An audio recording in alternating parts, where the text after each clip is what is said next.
סבבה, אין אף אחד. מזל, תביא לנו בבקשה טופס ווינר אום אל-פחם ביתר. וואו, מה זה? שדדתם בנק? כמה יש פה? 28,000 שקל? שימי הכל על אום אל-פחם. השתגעתם? יאללה!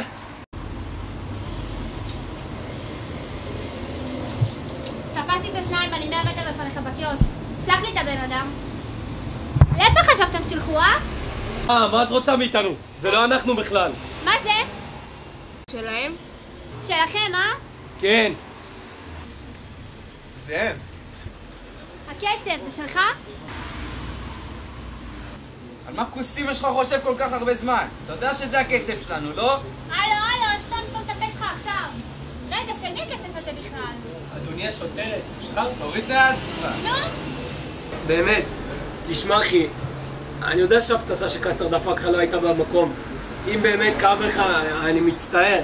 אני יודע שזה לא היה במקום. הכסף לא שלי. ומה לגבי התקיפה? אתה מעוניין להגיש תלונה? מה תלונה? מה, אנחנו יודעים מדינה? בוא תן אחת ונהיה פיטי. תן, אני לא מגיב, תן, נו. הנה עדיין שלי מאחורי הגב, תן אתה, תן. בן של זונה, נחנג'ר אותך. אבל אם לא היה פה שוטר, הייתי נכנס באים עם משהו. הלו! נו, אבל אתה ביקשת. עזבו, אין לי כוח לשטויות האלה. מאיפה הכסף הזה? שלנו, מה? שלכם? למה, אנחנו לא נראים לך כמו אנשים מסובסדים? מסובסדים. התחילו בלהיראות כמו אנשים. מה באתם לעשות איתו? בשביל מה הם באו לפה? לשים ווינר 28,000 על אום אל-פחם נגד ביתר.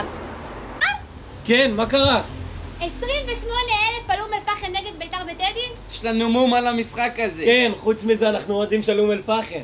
אתם אוהדים של אום אל-פחם. כן. לא, אתם פשוט לא נראים לי אוהדים של אום אל-פחם. כן? למה איך נראים אוהדים של אום אל-פחם? זה לא מכובד בכלל. הערבים בינינו הם בני אדם כמעט כמונו. רגע. אז אתם אוהדים של אום אל-פחם. כן. אז תשאירו לי שיר אחד של אום אל-פחם. נו? יא בינתי אל סולטן.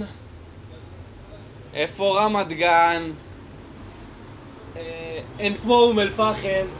הכי טוב בעולם. יא בינתי אל סולטן.